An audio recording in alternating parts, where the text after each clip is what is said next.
شالامار باغ لاہور مغلیہ طرز تعمیر کا بہترین نمونہ ہے۔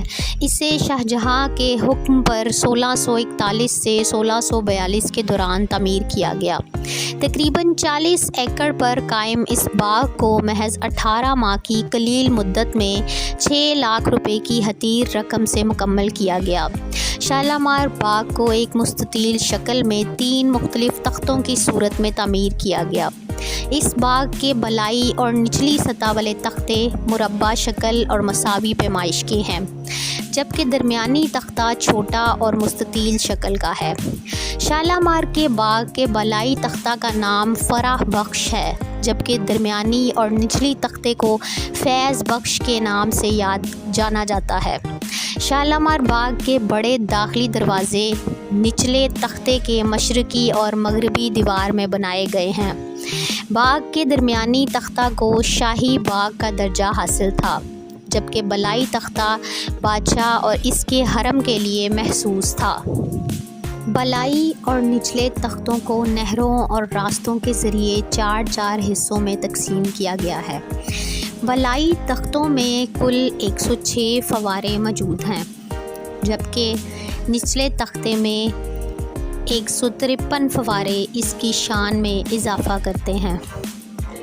درمیانی تختہ 3 حصوں پر مشتمل ہے، جس میں سے درمیانی حصہ دوسرے حصوں سے 1.3 میٹر بلند ہے اور اس پر ایک وسیع و عریض تالاب موجود ہے، جس میں 152 فوارے نصب ہیں اور وسط میں ایک خوبصورت محتابی تعمیر کی گئی ہے۔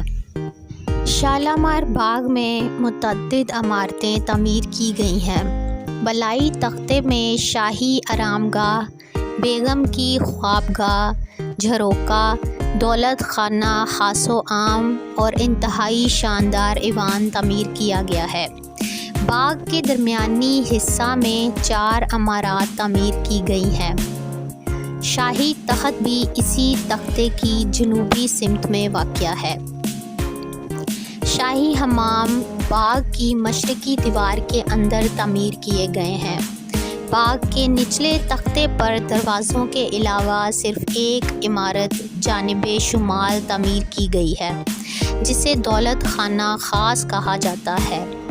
شالامار باغ کے بالائی تختے سے ملحقہ نگار خانے کا احاطہ ہے، جس میں ارز بیگی نام کی ایک عمارت اور شمال اور جنوب میں داخلی دروازے تعمیر کیے گئے ہیں۔ یہ راستہ اس کے درمیانی تختے کی جانب جاتا ہے، جہاں فوارے اور بادشاہوں کے تخت اور آرامگاہ موجود ہے۔ یہ درمیانی حصہ بہت ہی خوبصورت بنایا گیا ہے۔ سفید سنگ مرمر کے ساتھ بنایا گیا یہ حصہ دیکھنے والوں کو بہت ہی حسین اور دلکش مناظر پیش کرتا ہے۔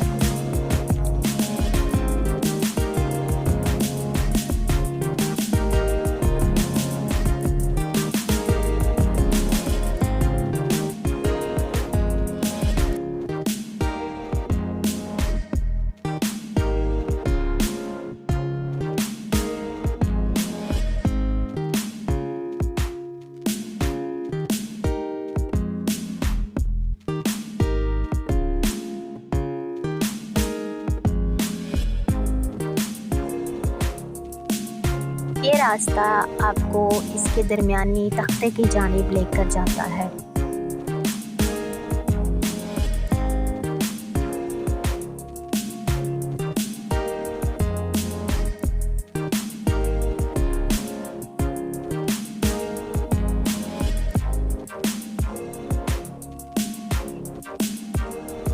یہ راستہ درمیانی تختے سے سب سے نچلے تختے کی جانب جاتا ہے۔